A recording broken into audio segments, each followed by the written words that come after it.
Indian sage, Swami Jyotirmayananda.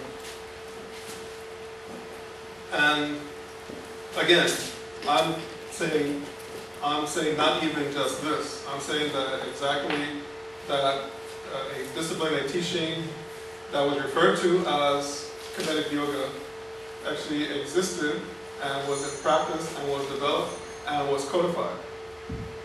So I'm not saying this is generic, something that it's called yoga because it leads to, I agree with that. I'm saying not just that. You follow what I'm saying? Mm-hmm.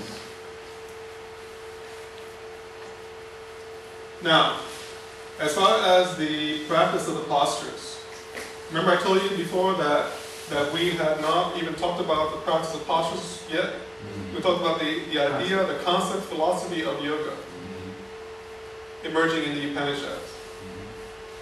And the idea of physical posture, and this is about 500 to 800 BC, somewhere in there. The Upanishads, the philosophy, comes in. And now we're talking about the physical postures, and the idea of a physical posture. And this might give you an idea of people doing different postures, the sun salutation, and different things. And no, we're not talking about that yet. We're talking about the year 200 BC now. And the Yoga Sutras of Patanjali, which is basically a discourse on yogic meditation. And he mentions asana. When he talks about asana, he means a sitting posture. That's it. A sitting posture for meditation. Not what's called vinyasa, which is a posture series, leading from a sun salutation, going to a triangle pose or different poses, a whole series of poses. We're not talking about that. We're talking about sitting posture, that's it. So this discipline of yoga postures that existed for thousands and millions of years, the first posture that we come up with is 200 BC, a sitting posture. You follow that so far? Mm-hmm.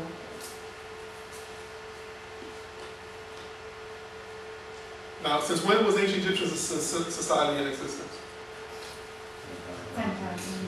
How many years is that before 200 BC?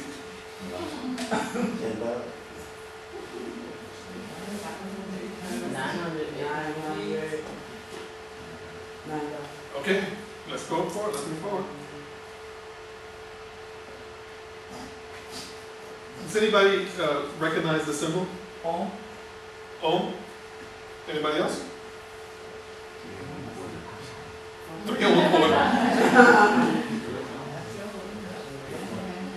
Om. Oh, what is Om? Universal sound in the middle of the earth. Or universal sound. And where do most people see this term or the symbol coming from?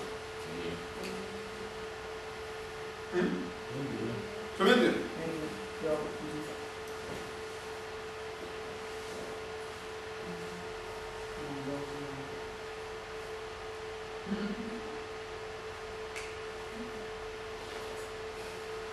Wow. This is an ancient Egyptian text, written in longhand, not hieroglyphic text. This is an ancient Egyptian text known as the Leiden Papyrus. It's called Leiden because it's in the Leiden Museum. It's a magical papyrus. Oh my God.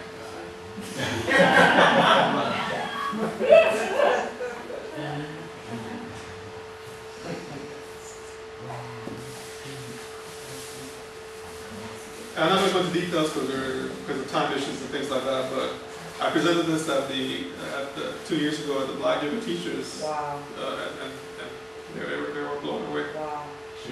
The symbol on the right is the Devarangi Hindu symbol for Om, and the one on the left is the ancient Egyptian Om. And Om, you can't see it kind of on the bottom here. Om is the mighty one, the all supreme. What is Om in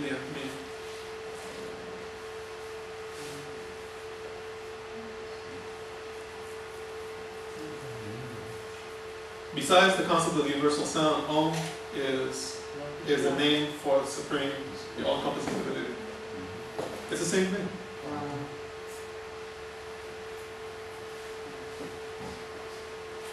You find this discussion in these two books. Now, as far as the relationship with Buddhism, there's a specific and traceable relationship between ancient Egyptian mankind theology and Indian Buddhism. You have, this is called a stupa, starting from the left. The head of Buddha has different layers of the heavens. And we have the pillar of Asar, projecting in the same way. We have the concept of the Buddhist feet, the divine feet.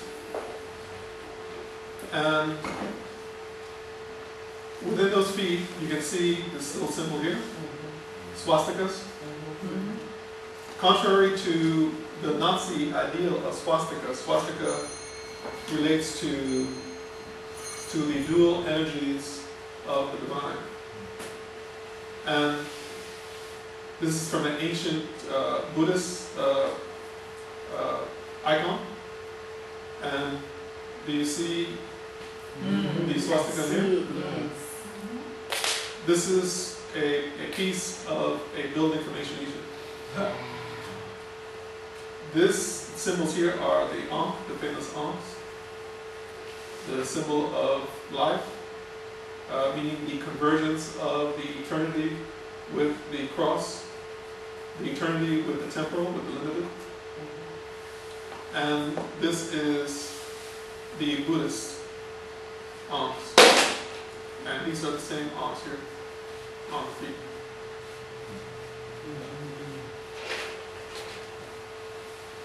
Now, as far as starting from the bottom left, the ancient Egyptian blue lotus,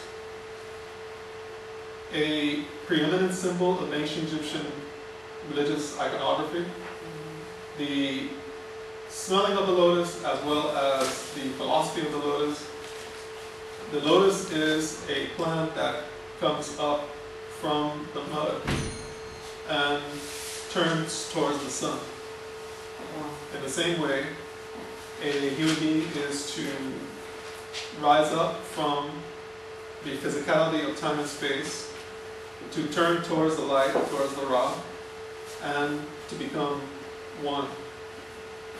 By smelling the lotus, by sitting on the lotus in meditative practice, one turns towards the light of the Aku within. Ak is the light of your consciousness. If you close your eyes, and I tell you to visualize a scene, any scene. What is it within you that illumines your mind so you can see that in your mind? That is the Ak. If you were to get rid of your concepts and thoughts, as we discussed earlier, if you were able to allow your mind to become formless, without your idea of yourself being a subject, looking at an object, at a scene, what would happen? Your mind would become undifferentiated, but you would not be unconscious as when you're asleep. When you're asleep, you are unconscious, and sometimes you have a dream, and sometimes you have dreamless sleep. And in the morning, later on, you remember, wow, I had this deep sleep. I don't know where I was or what was happening. I remember it was beautiful. It was wonderful. What would happen if you were able to replicate that without the unconsciousness? If you were able to do that consciously and be aware of it, what would happen? You would become aware of a higher and deeper reality within yourself. if you're able to hold on to that reality as you're walking here in the waking state in time and space, what will happen? You'll be a master of the higher and the lower at the same time. Furthermore, what would that mean from a practical standpoint? Is it if you start reevaluating things that come at you, people, places, and things because of that awareness that come, you start to see stuff differently and respond to it differently. And how would it help you? Enlightenment. Yeah, if you start like evolving, it take you to another heights, like free. Yeah, but what would that mean from a practical standpoint? See it for what it truly is. But how would you respond and how would you act? Hakuna Matata.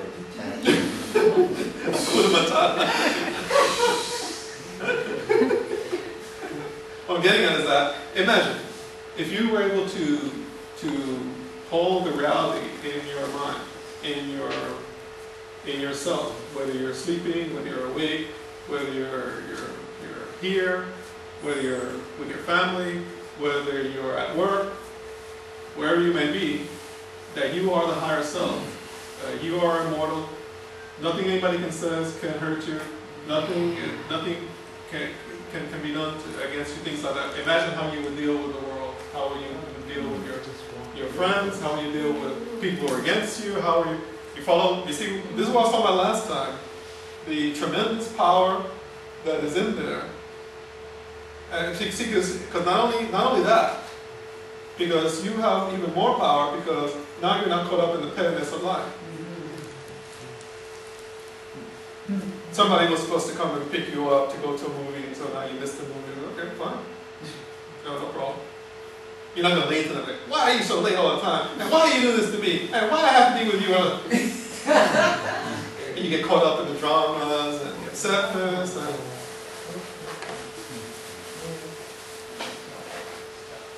Or you lost your job because your boss has a friend they want to put in your place, things like that. Is it okay? Well, I'm going to, first of all, you're going to not take it personally as far as, something that makes you feel terrible because now you don't have a job and some people are, their job is their life, and now they don't have a job, so they don't have a life. Because your job is not your life. You are much greater than your job could ever be. That's one thing. The next thing is that since you're a follower of Maat philosophy, of the practice of righteousness and order, if it requires you take them to court to sue them or whatever, you're going to do it, and without being troubled by it, and whatever the world brings as a result of that, you will accept and move on, realizing that most likely you have been pushed so that you can take the next move that you can take in your life. That's right. You're not going to be holding on, oh, I have to get this, I have to make them suffer because they're going to be so. You're going to be able to be letting go and letting God do her thing. Letting Maat take care of people and meeting out punishment as it needs to be, and you're going to take care of your part. So, but being Maat doesn't necessarily mean turning the cheek. It means being righteous, it means being orderly, it means being truthful. And sometimes people need to be challenged. Sometimes people need to be forced to uphold their agreements and so on and so forth. And sometimes, but regardless of the outcome of your efforts, you maintain a balance. That is what's called being Maat. You retain that balance. You do not allow Ari to accumulate in your mind, in your heart, that's going to drag you down. Be it by hating others or by loving them. You're not going to hold on, oh, my child is just born and she just died of an infection, something like that, and say, oh my goodness, or then you're going to be hating God because God let them die. Or God allowed all this misery In fact, God has not done anything. God has just created this thing, and God has just become this thing. And actually, you are God, so you have no way to blame yourself. It said that you're ignorant about it, so you want to blame somebody else. That's right.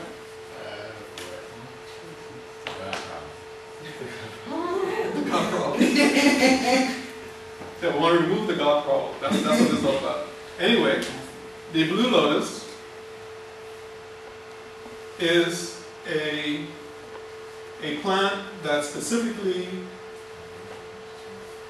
is found in Northeast Africa. And so why are we finding the images of this in India in a Buddhist temple? If somebody asked me that question, how did that happen? No, at one point India was part of Africa. Yes. Panegyric thing. Well, that's much. That's millions of years ago. We are talking about a cultural relationship that persisted. In that sense, yes, Egypt and India, as well as Mesopotamia, was all one culture at ancient times. Before the people who later became Arabs came in, the Semites, everything from the north. Before the Aryans came in from the north of India, and so on and so forth. Because the book of Esther says that I think when the kingdom reigned, it ranged from Ethiopia to India. Well, we have the evidence of that history as well. There are several pharaohs who presided over an empire that went from Nubia in the south of Africa all the way to China.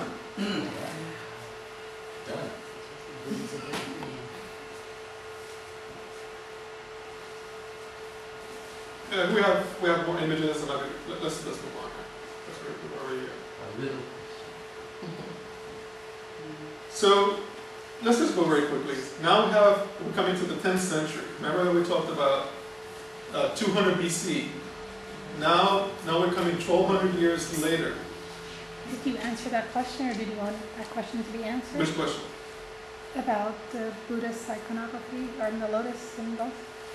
Oh well, so someone said, well, yes, that it was a contact, and Okay. furthermore, besides that, there was a specific contact between the Memphite temple and the Buddhists.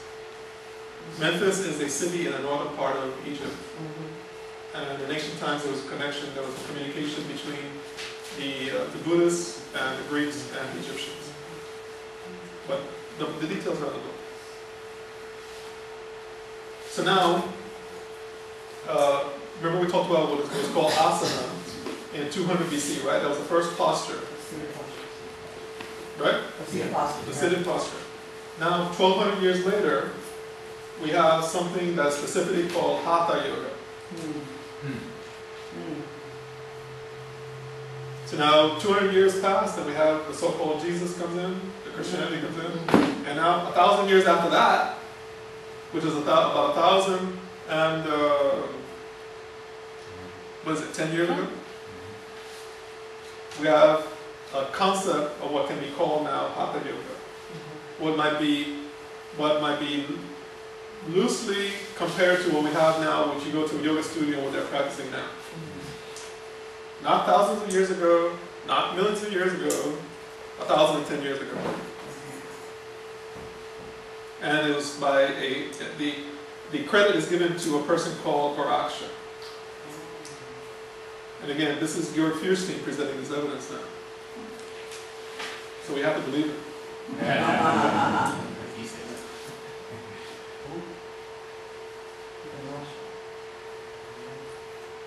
And hatha means forceful yoga.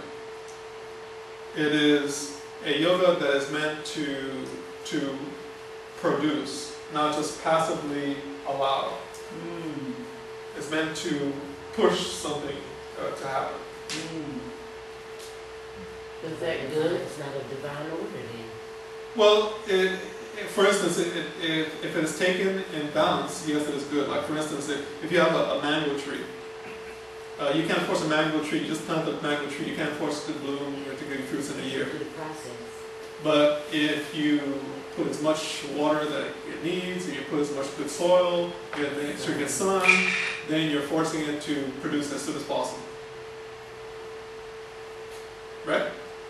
But If you set you- up the components for it to go through the process, the molecule. Well, I'm trying to give an understanding of if you promote the best environment, Okay. as opposed to having an environment that is neglected, that is limited, it's going to take longer, Okay. or that's more passive. And Kundalini yoga or serpent power yoga is also another kind of forceful yoga. And Tantrism is also another kind of forced yoga practice. The problem is some people take it to extremes and then they get hurt. And that's where the problems come in. We are told that Goraksha was a Buddhist magician. And we're also told that in a text called, I believe it's Yoga Vashista, we are told that those who practice physical postures yoga are not true yogis. That they are wrong yogis. And so the yoga practitioners of the time rejected the physical practice of yoga. Do you see what that means? So then when they wasn't doing asanas, then they was just doing meditation? Well, right, correct. Up till then, they weren't doing asanas, and then this one gentleman, Goraksha, started to do this practice that they referred to as hatha yoga. And the current, or the accepted practitioners of yoga, the meditators and other practitioners, the philosophical practitioners, they rejected it. They were against it. So this great practice and this great tradition of Indian hatha yoga was rejected when it came in, when it first started. Wow. You see the contradictions of what's... Yeah. Come on. And if you're a student of history, you get to uncover all this stuff and you get to set your mind straight. Right. Instead of accepting all of the junk and the nonsense that you're told to accept. The reason now I'm making a connection, he's a Buddhist magician, and specifically, not just a Buddhist, he's a Buddhist magician. The practitioners of magic are where in the ancient world? Who are the preeminent practitioners of magic? Magic means the practice of words of power and ritual to bring a spiritual reality into being. African. Who was the preeminent, the big time people doing that? I would say Africans. The ancient Egyptians. The Egyptians. And which religion of India was connected to Menfai theology? Buddhism.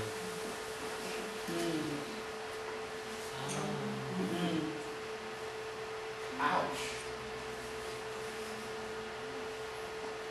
A new light on yoga.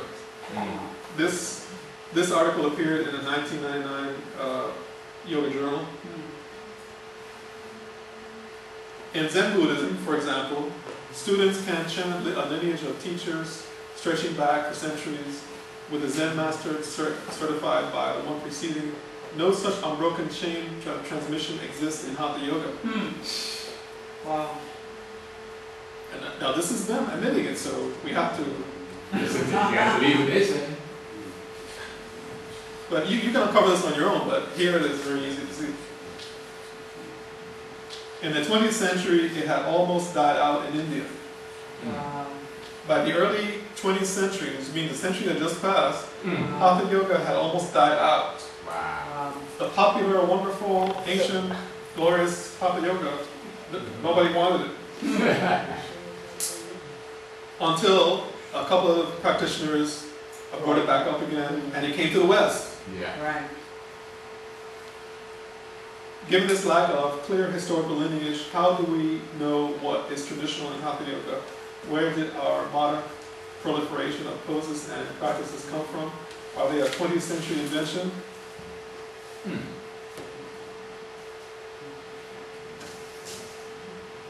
The answer is yes, by the way.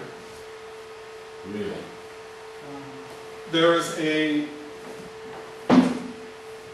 up here we talk about the Kemetan postures, the 24, 27 main postures. Then we have Patanjali with the sitting posture. Then we have Varaksha with the Kemetan and the Buddhist magicians coming together through a kind of tantric practice of posture and movement for spiritual enlightenment that developed into Indian Hatha Yoga. And then by 1500, which is about 510 years ago, we have a practice of 15 postures in a series. And then a few hundred years later, we have 32, and then we have 122. And somehow, miraculously, now we know that Lord Shiva created 80,000 postures.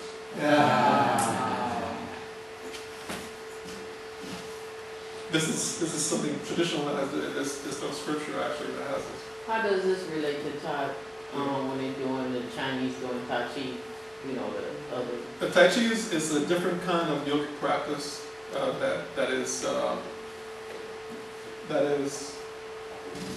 was developed specifically in China along with Qigong and Kung Fu. That is something very similar to the kinetic postures also. Because in the Kung Fu and the Qigong, what you're doing is specifically you're doing certain postures and movements to control energy and to enliven certain principles, certain animals' principles. And then you can make that at the top. A word of question? We had said earlier that we went. Sorry. Wow. From last time. Yeah, we're getting there. All right. Because you wanted to kind of go through this. Okay, I'm sorry. And now we have Iyengar Yoga with 200 postures in their practice. And this is all developed in the 20th century, late 20th century. This is not thousands of years ago. The key is this Mysore family. They brought the popularity of the practice back.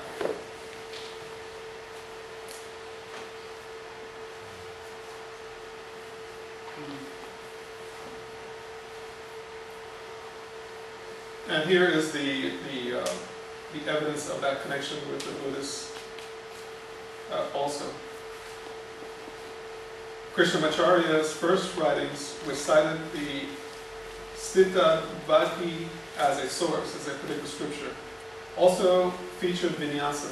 Vinyasa means a sequence of poses, synchronized with the breath, that Krishnamacharya said he had learned from a yoga teacher in Tibet. So that the Tibetan Buddhists, again, are prominent in this practice. So the Mysore family were patrons who supported and promoted the practitioners of the Hatha Yoga at that time.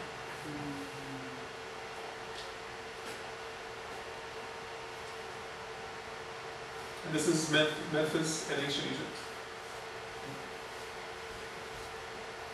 With the 8-step pyramid. Now, what has yoga become in modern times?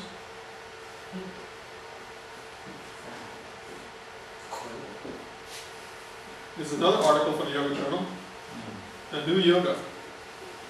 Dr. Jayadeva Yogendra, his father at the turn of the century, the 20th century, was one of the first yogic crusaders to bring Hatha Yoga to practices and begin teaching them to the lay audience. Remember we said that Hatha Yoga, the physical postures of yoga, were dying out?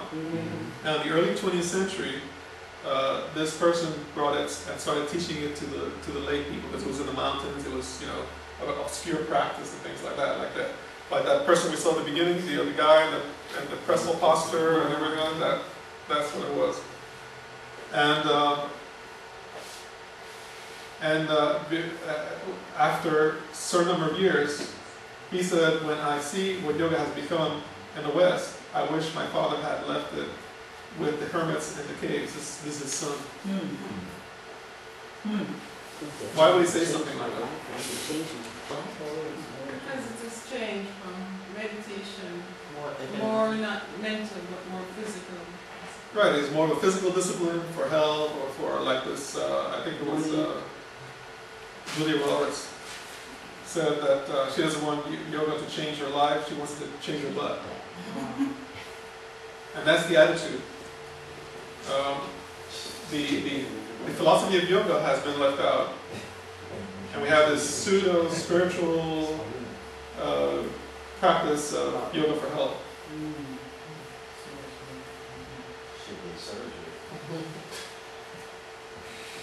The physical practice of yoga is supposed to be a way to engage in physical movements for health, to also to help you to emulate the gods and goddesses in their postures, and therefore have a mythic attunement. You're tuning to the myth that you have learned about the gods and goddesses, their story, their actions, their activities, and their relationships. And through a meditative communion, you are to discover or to experience an intuitional realization of higher self.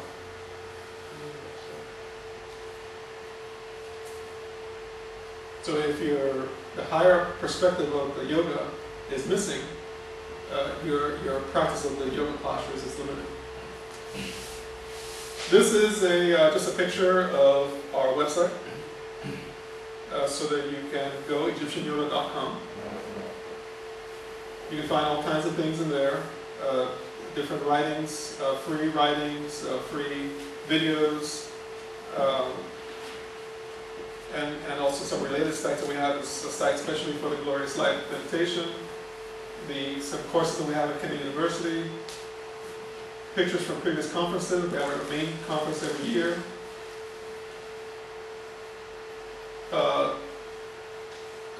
There's a special site for the book Collapse of Civilization, dealing with the malfeasance and the unrighteous, the Maatian downfall of the Western culture that is coming. A book I just wrote last year called Going Beyond Hate, actually just 2 years ago. You can go to see music and CDs. And a new book that the last book that I wrote called A Matrix of African Proverbs.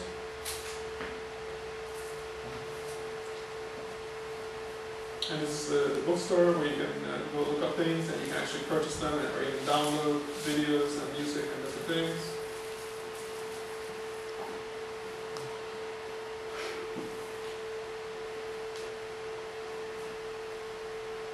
It's a picture of not sure what they come up. Let's see.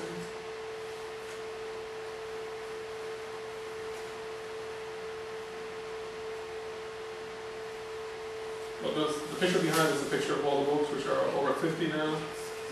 These are the latest editions, the latest releases over the last 3 years. And these books on the left are the latest ones. The Tree of Life and the African Proverbs. And that's it. I hope you enjoyed the presentation. I hope you gained from it.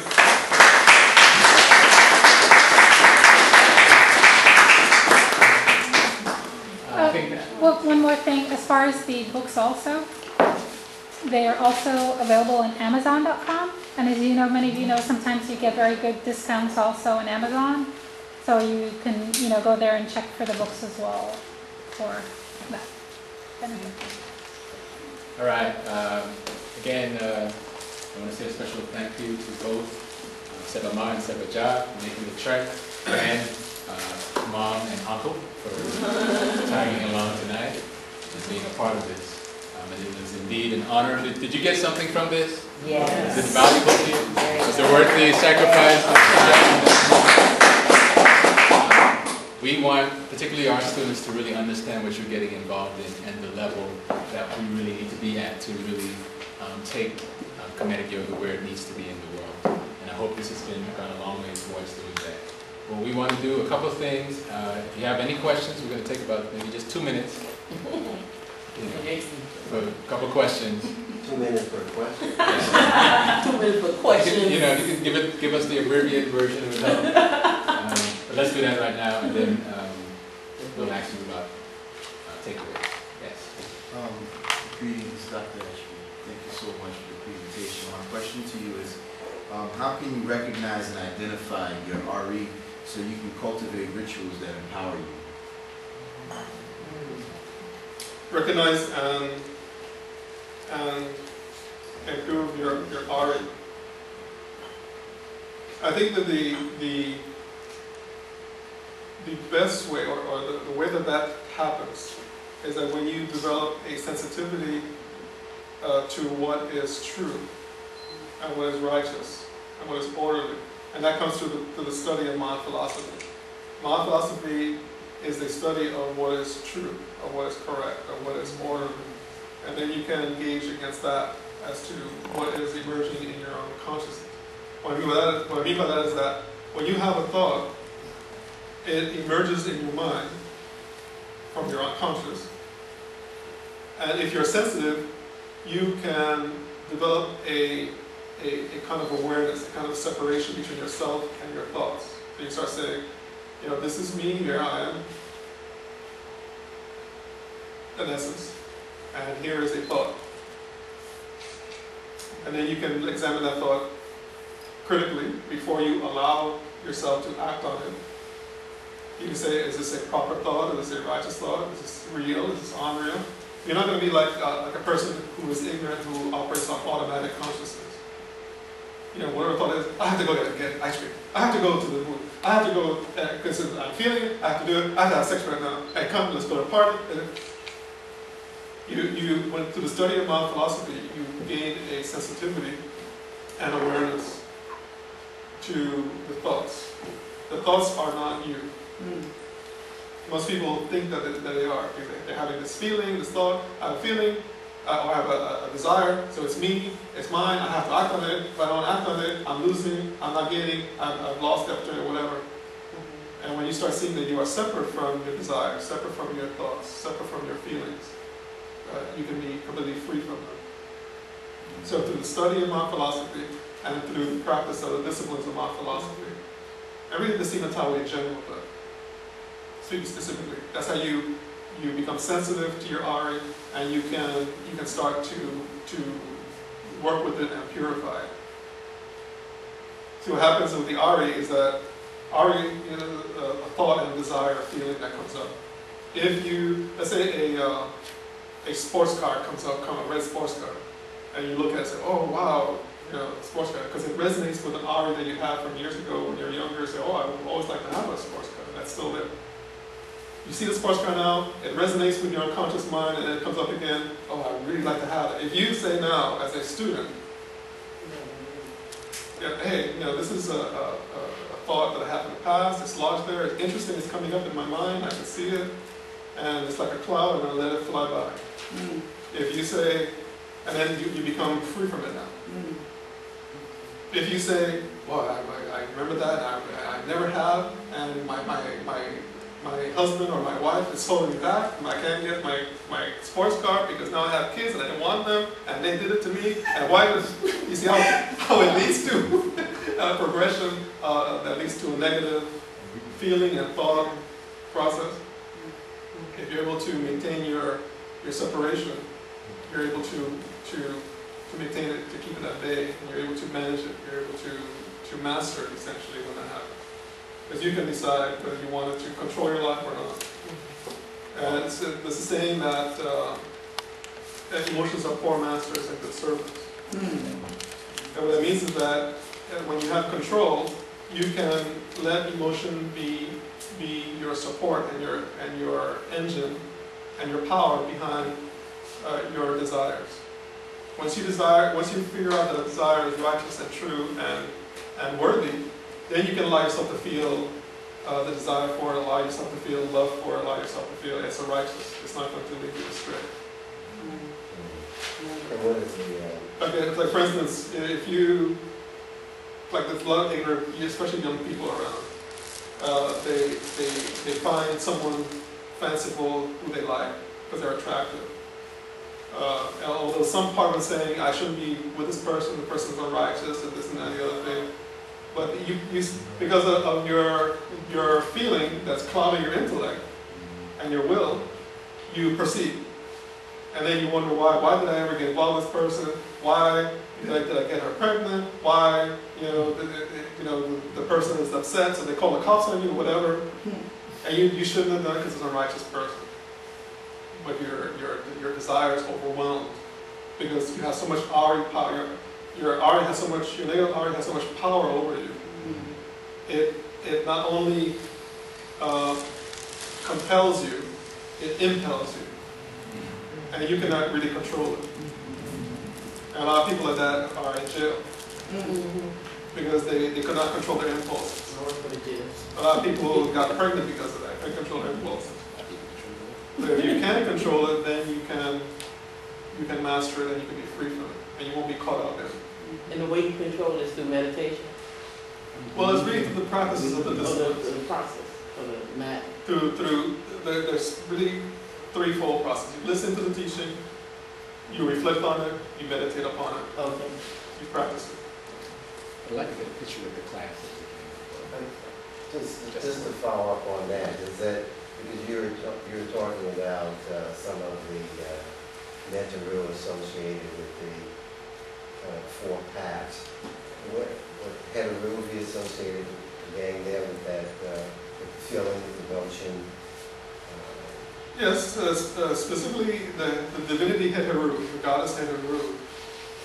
She's one of the prototype goddesses. She's one of the main goddesses of ancient Egypt. Her, she, Aset, Anet, Nebuchadnezzar, all these are our main female divinities, female essence. And specifically about Heteru, she is specifically related to a teaching that I discussed called the Glorious Life, the Glorious Life meditation teaching. The teaching is very similar to Indian texts where you have a specific scripture where you're told about a sage who teaches an aspirant, and the aspirant basically is Heteru. She has lost consciousness, she's lost awareness of who she is, and she comes to believe that she is a lioness, that she is a beast. And Lord Jabhuti comes to her as a sage to give her special teachings that lead her back to self-awareness. And through the study of that text, the priests and priestesses that created, a teacher is supposed to carry forth that teaching to students, and as students learn that teaching, they too become enlightened like she did. That's the whole idea. That's what the Upanishads are. That's what the Buddhist texts are, is the same thing. And so she becomes very emotionally distorted, fierce, murderous, all the negative qualities that you can imagine. And he brings her back anyway. He brings her back. For what you're saying, I've been gaining some new awareness, and I want to make sure that I'm on the same page. That what you're referring to, isn't it also Tefnut? Because isn't hatha? And Tefnut is the specific form of the goddess. But one as was a lioness. where they dealt with Well, the actually- negative side, and then the other name that you went through a transition, I think I read, and then she got the name Hathar, and then she was more positive. And, Right. But it's the same. It's The same. one something that The is. same. Actually, Tefnut is a progenitor goddess, lioness goddess. Specifically, it was Sekhmet. Sekhmet is a specific form that she turned into. And then after she received the teaching, and she meditated, she reflected, and so on, she turned back into Heteru. That whole story is contained in the book, Glorious Life. The Glorious Life. One more question. We'll take one more question, and then what I'd like to hear from you, particularly our students, is what do you take away from tonight's presentation? I want to hear from you. No. Yes, I know what you talked about, the higher self and the lower self, is that during meditation, because I have really gone into meditation where I kind of lost myself into this plateau where I had to Just give it a actually get back in myself again. And then when I really realized that I was in meditation, I became so scared because of how far I have gone into this energy. This is a more advanced question. That, see, when you practice meditation and you have success, meaning that you are success in meditation is from a metaphysical perspective. There are different kinds of success. If you have success in your practical life, it means that you're more peaceful, you're more balanced, and you're more willful. You can control your willpower, things like that. And from a metaphysical perspective now, success in meditation means that you're able to transcend your awareness of yourself as a physical being only. You're able to go into or discover your astral body, first of all, which is your mental body, and your causal body, which transcends your mental body. When you get that far, I mean, okay, that's what I'm getting at. Now, what happens is that regardless of all these things that happen, you're still connected to the lower parts of your personality. And there are about 9 parts of your personality, going from the lowest and most grossest, which is your physical body and your name, your kata and your ren, going up to the ak, which is your shining spirit. Now, if you're able to have that kind of expansion, but you have not prepared yourself through the disciplines that allow you to have a, shall we say, cleansing from the ari, the negative ari, that causes you to have ignorance and fear. Then when you experience those higher realms, you're going to be rightly frightened. yeah. And it's a frightening experience. Because think about it, when you leave your body to have an out-of-body experience, and some of you might have had experience either in dream or if you're in between state, like just when you're waking up, between when you wake up and when you're fully awake, things like that. When you feel that you're out of your body, or when you're just looking at yourself, things like that. That is frightening in and of itself, because you think you're losing yourself, you're dying, whatever. Now imagine that you have transcended even the idea of yourself as a physical being, as a personality existing. You're just drifting into infinity. It's like if we were to take you up into outer space and drop you off and throw you out of the solar system. There's just vastness and infinity and nothingness and this ocean of emptiness, so-called. Now, if you're not prepared for that, if you have not, first of all, philosophically prepared yourself for what you're going to experience, and if we do that through the study of the Pertama root, the different levels of the realms of the duat, which is the astral plane, and the planes beyond. So what you're telling me now, if I was prepared, then I would not be frightened when I got to those. Correct. To that element.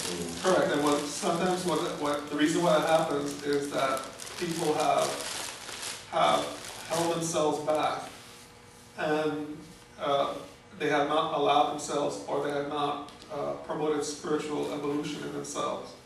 And then what happens is that the soul will force it, because the soul wants it. And so all of a sudden, you may have a mystical experience, an out-of-body experience, or whatever. And what happens is that your body falls asleep, but you remain awake, and you start to lose connection with your nervous system. And you start to attune yourself to your astral body. But if you're not consciously working on that, your soul unconsciously works on it, and one day it'll force itself. It'll force you to have a separation experience.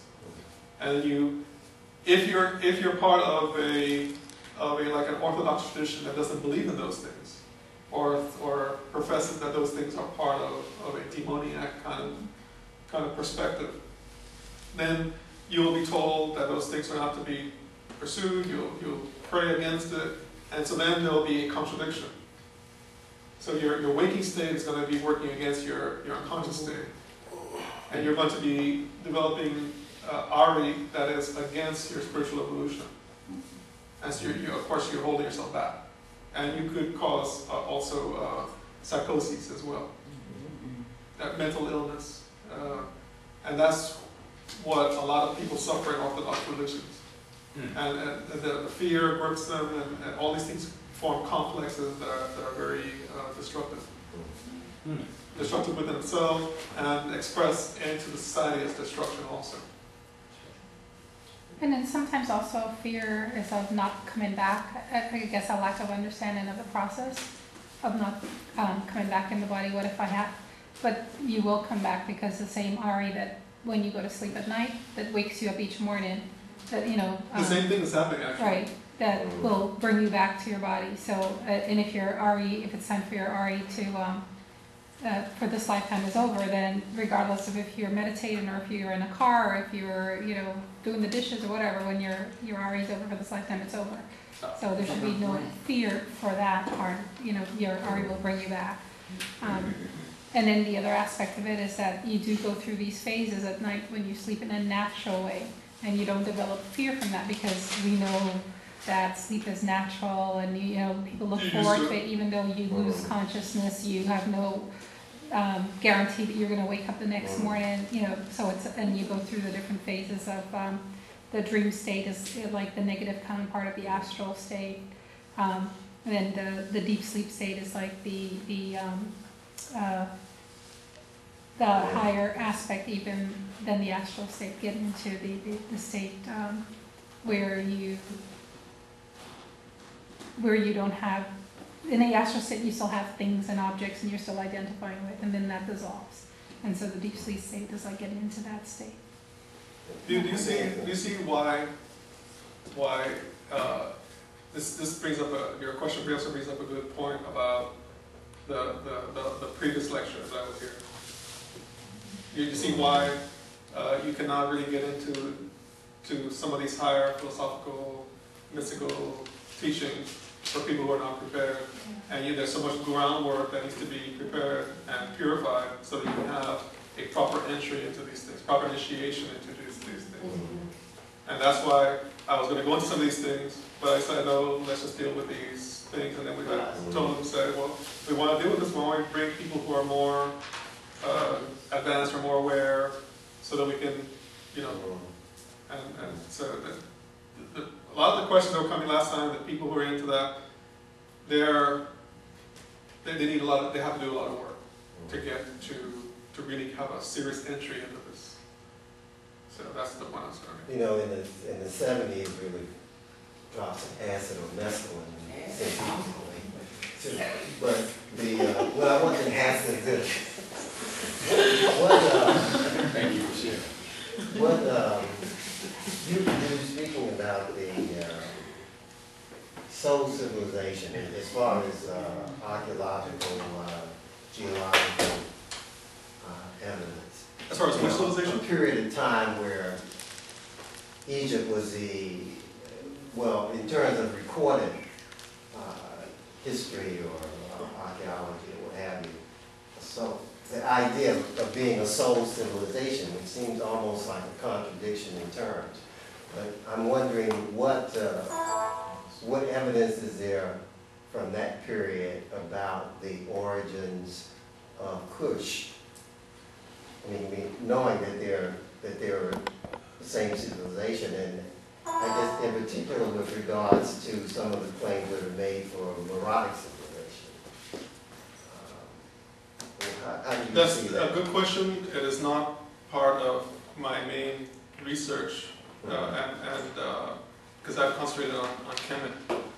Now, what I do know, which I think would make that study a little more difficult, some people have tried.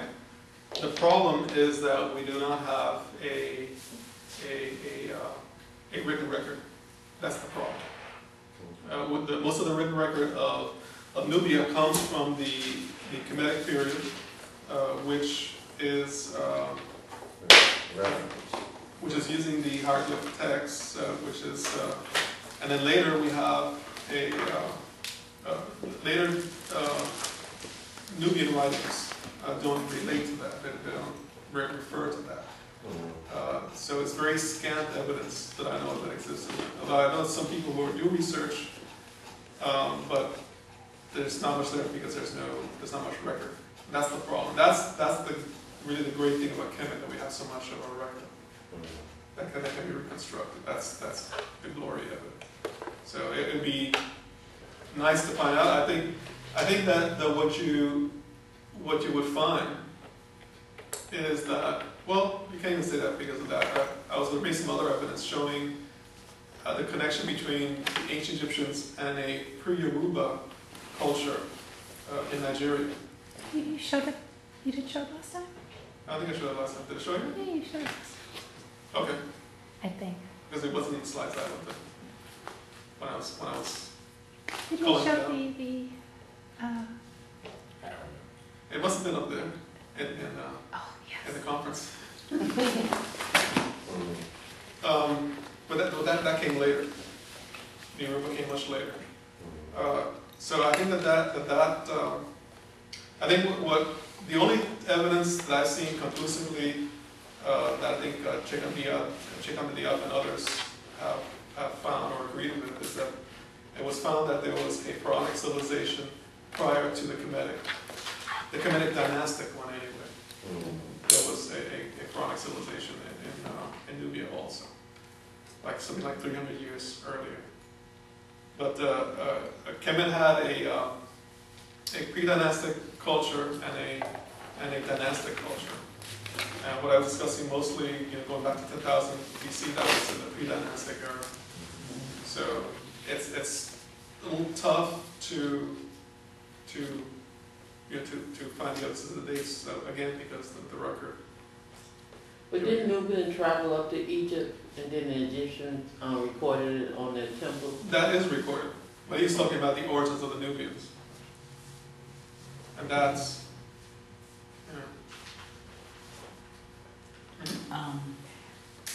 I wanted to know, you named so many books and I took notes, but I'm trying to focus more.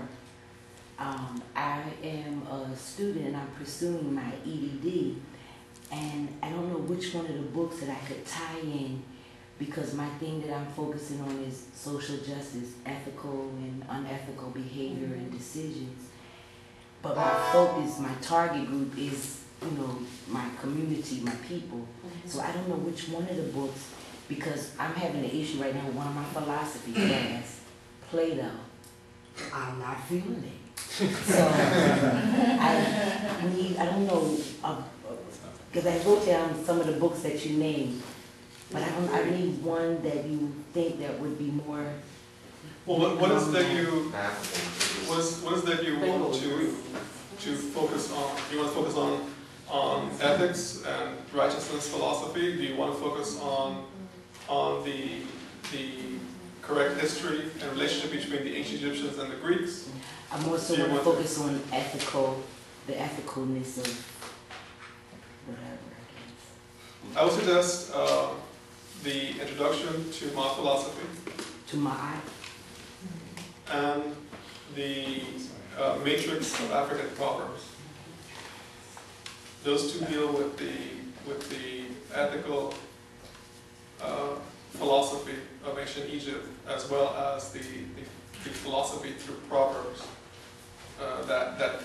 that was a legacy coming up into modern history. So, and if you want to deal with the excuse me?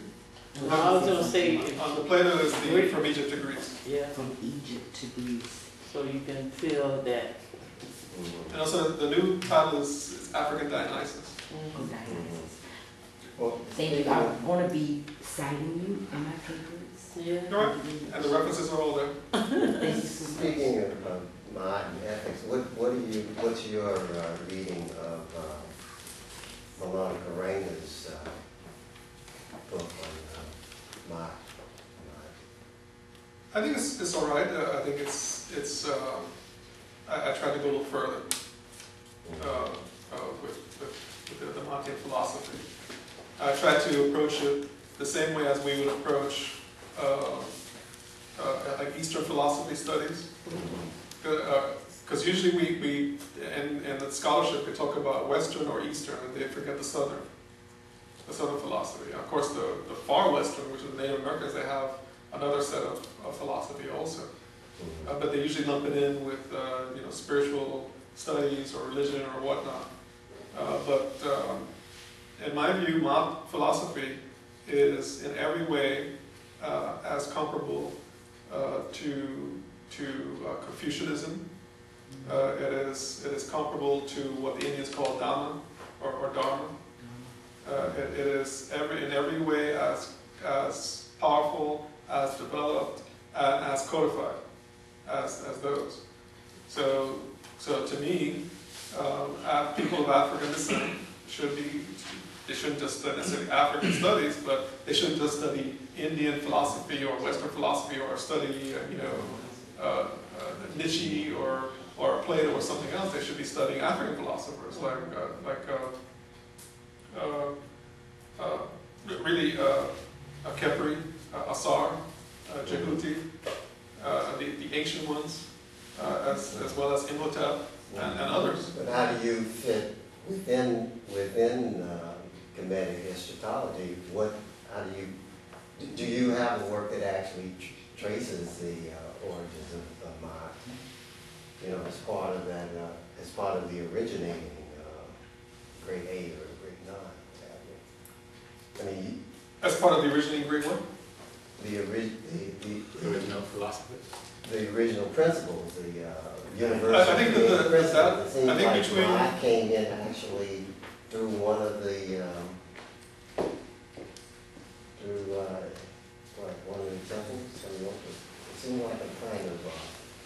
No, Maat, I showed the temple, or one of the temples of Maat, but Maat was really a divinity that was a basis for all. And you find images of her in all the temples. She is a foundation. You have to have Maat before you really have pretty much anything else. Now, as far as what you're asking, I think if you look at the African Origins book, I think you'll find that presents a study of Maat philosophy in a context comparable to, and comparing, comparative study between the Maat philosophy and these other, recognized world philosophy. If that's what you're asking. Just as you, looking at, I just say broadly, creation process, or this, or what have you. Why is it that Maat is not generally actually involved in that when we're talking about not the formation of the world or of human society, but of the universe? Well, see, we didn't go into details. Usually I present many more things, but if you go to the books, you'll see Maat is actually, there's a specific image of the creation. The boat that Khepri comes in, remember that? It comes out of the primeval ocean, where it shows Maat sitting in the bow. Yeah, that's true. And what that means is that Maat is ordering the chaos of the primeval ocean. And she's physically sitting before Ra, who is spirit. So Ra, who is spirit, he has Maat in front of him, creating the order so that he can exist in the creation. And think about it. If we did not have gravity, the air would not stand up, you cannot breathe, you cannot exist, and you'd be flying off into space and things like that. So the gravity forms a kind of order that allows this reality to progress.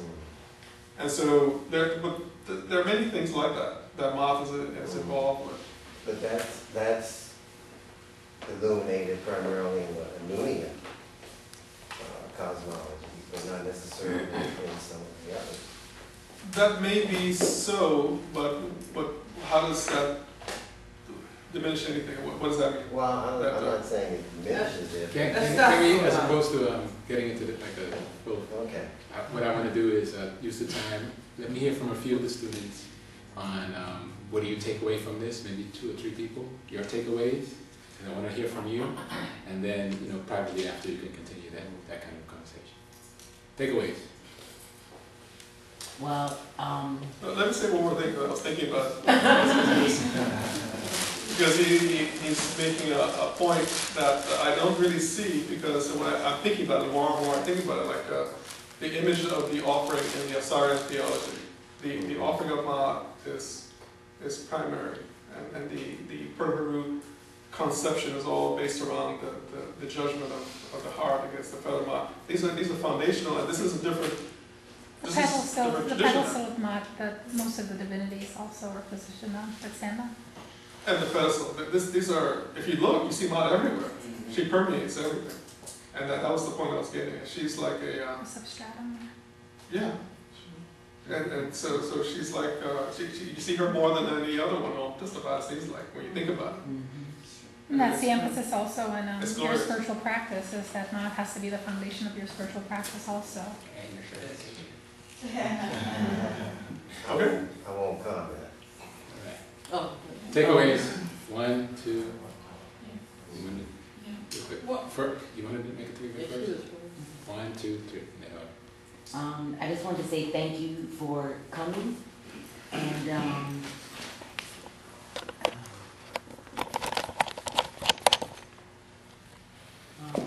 I just want to say basically thank you for coming.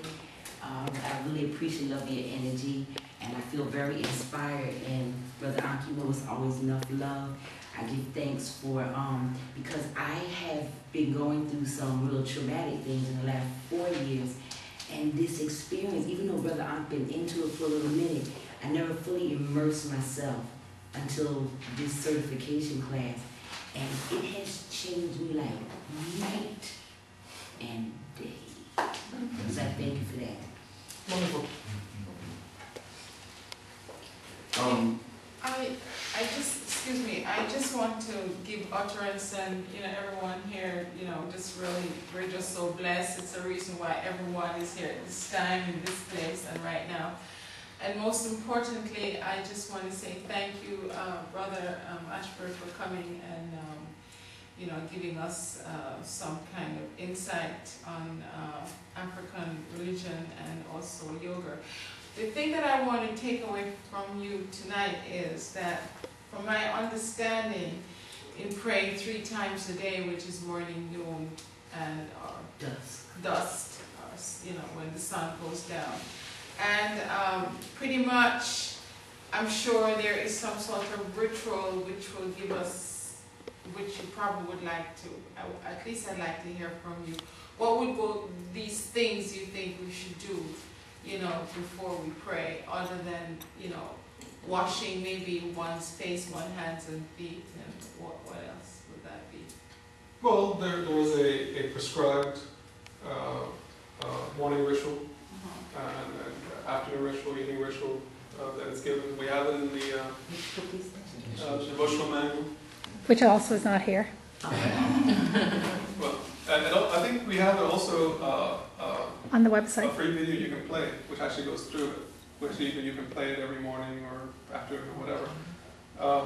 But basically, yes, there are some specific hekal words of power that you would utter, lighting of candle, lighting of incense, purification, libation, things like that. And that would prepare you to at least to a brief meditative period, and at least you through your day.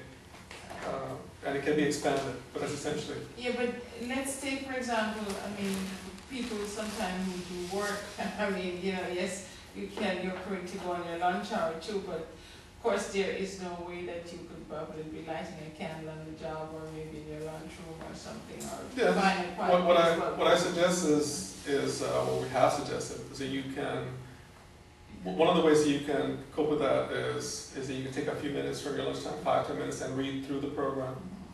And the reading of it, tuning your mind to it, that's sufficient. In the morning you can maybe go through the whole program, which is like a half hour, 20 minutes, half hour, you can go a little longer. In the evening, the same thing. Or when you come home, you can do it. And even if you do 5 minutes of it, the issue is of it, like remember what we said with meditation, to do something. And if you do something, it'll grow from there. So, but yeah, Muslims have this issue because they do it 5 times a day. Yeah.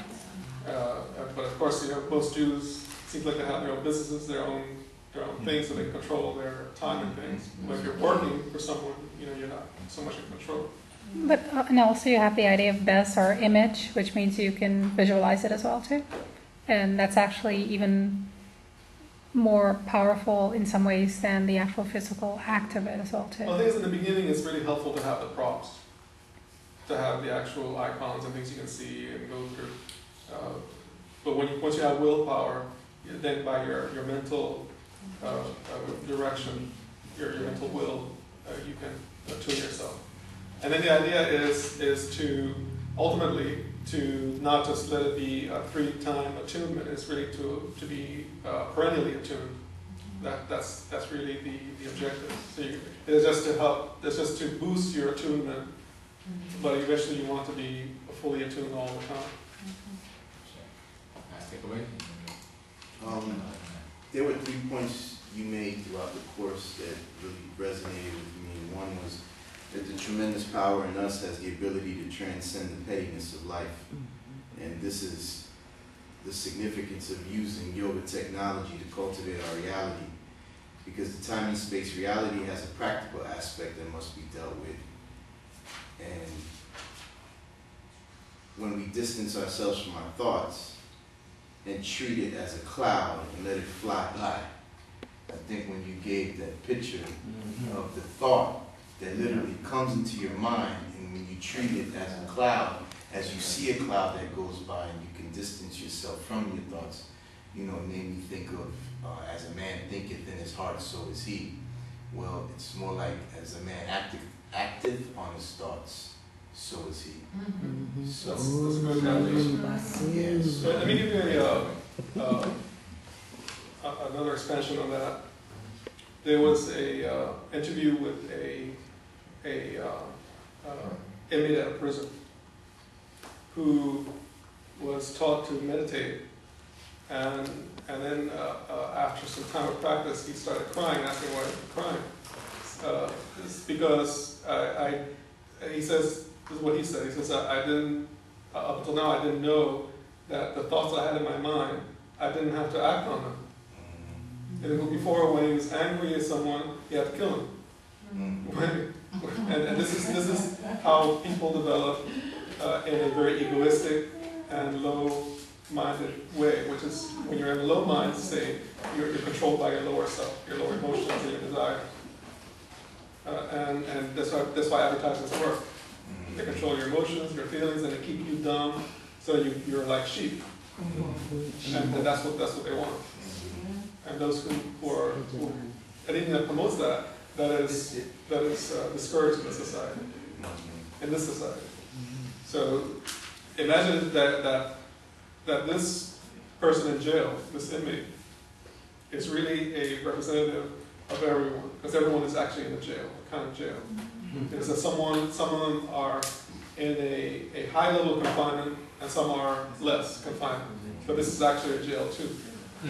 Because people are living in their illusions, they're living in their problems and their lower state and their suffering, and they need to. It's the same answer for both, essentially. And that's my point. Again, we want to thank everybody for showing up.